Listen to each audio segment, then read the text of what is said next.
40,000 ಕೋಟಿ ಪ್ರಕರಣಕ್ಕೆ ಹೊಸ ಟ್ವಿಸ್ಟ್.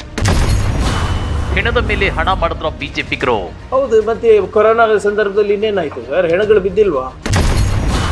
ಖರ್ಗೆ ಕೆಂಡ ಎಕ್ಸ್ ಶಾಡೋ ಸಿಎಂಗೆ ಕಂಟಕ.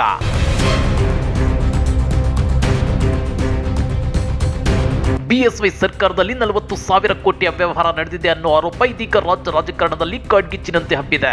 ಅಷ್ಟೇ ಅಲ್ಲ, ಈ ಆರೋಪ ನೇರವಾಗಿ ಬಿಎಸ್ವೈ ಅವರು ಸಿಎಂ ಆಗಿದ್ದಾಗ ಇದ್ರು ಎನ್ನಲಾದ ಶಾಡೋ ಸಿಎಂಗೆ ಕಂಟಕವಾಗುವ ಎಲ್ಲ ಸಾಧ್ಯತೆ ಇದೆ. ಹಾಗಾದ್ರೆ ಬಿಎಸ್ವೈಗೆ ಶಾಡೋ ಸಿಎಂ ಯಾರಾಗಿದ್ರು?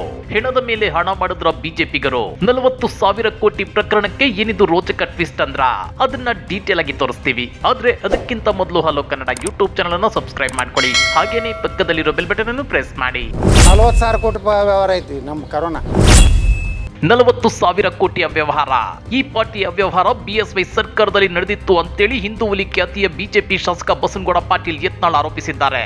ಈ ಬಗ್ಗೆ ರಿಯಾಕ್ಟ್ ಮಾಡಿರೋ ಸಚಿವ ಪ್ರಿಯಾಂಕರ್ಗೆ ಕೋವಿಡ್ ಕಾಲದಲ್ಲಿ ಬಿಜೆಪಿ ಅವರು ಹೆಣದ ಮೇಲೆ ಹಣ ಮಾಡಿದ್ದಾರೆ ಅಂತೇಳಿ ಗಂಭೀರ ಆರೋಪ ಮಾಡಿದ್ದಾರೆ. ಹೌದು, ಮತ್ತೆ ಕೊರೋನಾ ಸಂದರ್ಭದಲ್ಲಿ ಇನ್ನೇನಾಯ್ತು ಸರ್? ಹೆಣಗಳು ಬಿದ್ದಿಲ್ವಾ? ಇಷ್ಟಕ್ಕೆ ನಿಲ್ಲದ ಸಚಿವ ಪ್ರಿಯಾಂಕರ್ಗೆ ಬಸನಗೌಡ ಪಾಟೀಲ್ ಯತ್ನಾಳ್ ಆರೋಪಕ್ಕೆ ವಿಜಯೇಂದ್ರ ಉತ್ತರ ಕೊಡಬೇಕು ಅಂತೇಳಿ ಗುಡುಗಿದ್ದಾರೆ. ಅರೆ ಇದೇನಿದು? ಬಿಎಸ್ವೈ ಸರ್ಕಾರದಲ್ಲಿ ನಡೆದ 40,000 ಕೋಟಿ ವ್ಯವಹಾರಕ್ಕೆ ಬಿವೈ ವಿಜಯೇಂದ್ರ ಅದ್ಯಾಕೆ ಉತ್ತರ ಕೊಡಬೇಕು ಅನ್ನೋ ಡೌಟ್ ನಿಮ್ಮನ್ನ ಕಾಡ್ತಾ ಇರಲ್ಲ. ಆದ್ರೆ ಇಲ್ಲೇ ಇರೋದು ಅಸಲಿ ಲಾಜಿಕ್. ಅದೇನು ಅಂದ್ರೆ ವಿಜಯೇಂದ್ರ ಈಗ ಯತೀಂದ್ರ ಮೇಲೆ ಶಾಡೋ ಸಿಎಂ ಅಂತ ಆರೋಪ ಮಾಡಿದ್ದಾರೆ. ಅದೇ ರೀತಿ ಕಳೆದ ಬಿಎಸ್ವೈ ಸರ್ಕಾರದಲ್ಲಿ ಶಾಡೋ ಸಿಎಂ ಯಾರಿದ್ರು? ವಿಜಯೇಂದ್ರ ಅವರು ಅನ್ನೋ ಆರೋಪಗಳು ಖುದ್ದು ಬಿಜೆಪಿ ವಲಯದಲ್ಲೇ ಕೇಳಿ ಬಂದಿದ್ವು. ಯತ್ನಾಳ್ ಈ ಬಗ್ಗೆ ಸಾಕಷ್ಟು ಸಲ ಗಂಭೀರ ಆರೋಪ ಮಾಡಿದ್ರು. ಹೀಗಾಗಿ 40,000 ಕೋಟಿ ಅವ್ಯವಹಾರದ ಹಿಂದೆ ವಿಜಯೇಂದ್ರ ಕೈವಾಡ ಅಡಗಿದೆಯಾ ಅನ್ನೋ ಅನುಮಾನ ವ್ಯಕ್ತವಾಗ್ತಿದೆ.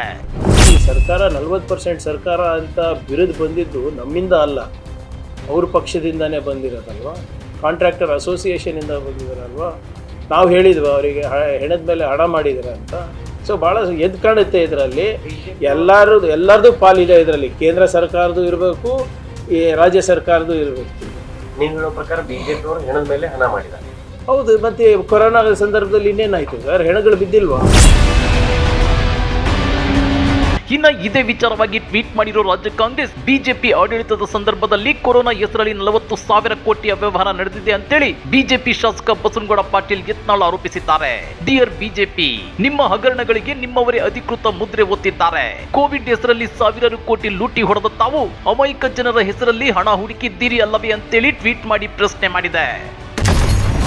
ಬ್ಲಾಕ್ ಮೇಲ್, ಜನತಾ ಪಾರ್ಟಿಯ ಮತ್ತೊಂದು ಬ್ಲಾಕ್ ಮೇಲ್. ಬಿಜೆಪಿಯ ಭ್ರಷ್ಟಾಚಾರದ ಜಾತಕ ಯತ್ನಾಳ್ ಕೈಯಲ್ಲಿದೆ. ಇವ್ರು ಮಾಡಲಿ, ನನ್ನ ಮ್ಯಾಗ ನೋಟಿಸ್ ಕೊಡ್ಲಿ, ಪಾರ್ಟಿದಿಂದ ಹೊರಗೆ ಹಾಕಲಕ್ಕೆ ನೋಡ್ಲಿ, ಇವ್ರದ್ದೆಲ್ಲ ಬಣ್ಣ ತೆಗಿತೀನಿ.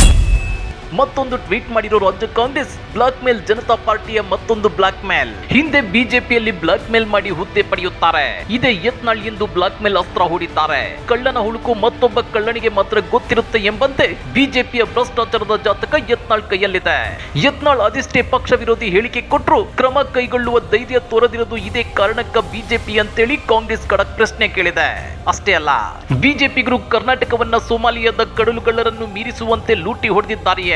ಬಿಜೆಪಿಯ ಒಳಜಗಳದಲ್ಲಿ ಬಿಜೆಪಿಗರ ಬಾಯಿಂದಲೇ ಅವೆಲ್ಲವೂ ಬಯಲಾಗುತ್ತಿದೆ. ಕೋವಿಡ್ ಕಾಲದಲ್ಲಿ ಶಾಡೋ ಸಿಎಂ ಆಗಿದ್ದ ವಿಜಯೇಂದ್ರ ಅವರೇ 45 ರೂಪಾಯಿ ಇದ್ದ ಮಾಸ್ಕು 480 ರೂಪಾಯಿ ಆಗಿದ್ದು ಹೇಗೆ?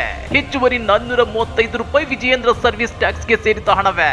40,000 ಕೋಟಿ ರೂಪಾಯಿಯ ಯತ್ನಾಳ್ ಆರೋಪ ಸುಳ್ಳು ಎಂದಾದ್ರೆ ಬಿಜೆಪಿ ನ್ಯಾಯಾಂಗ ತನಿಖೆಗೆ ಒತ್ತಾಯಿಸುವುದೇ ಅಂತೇಳಿ ರಾಜ್ಯ ಕಾಂಗ್ರೆಸ್ ಪ್ರಶ್ನೆ ಮಾಡಿದೆ.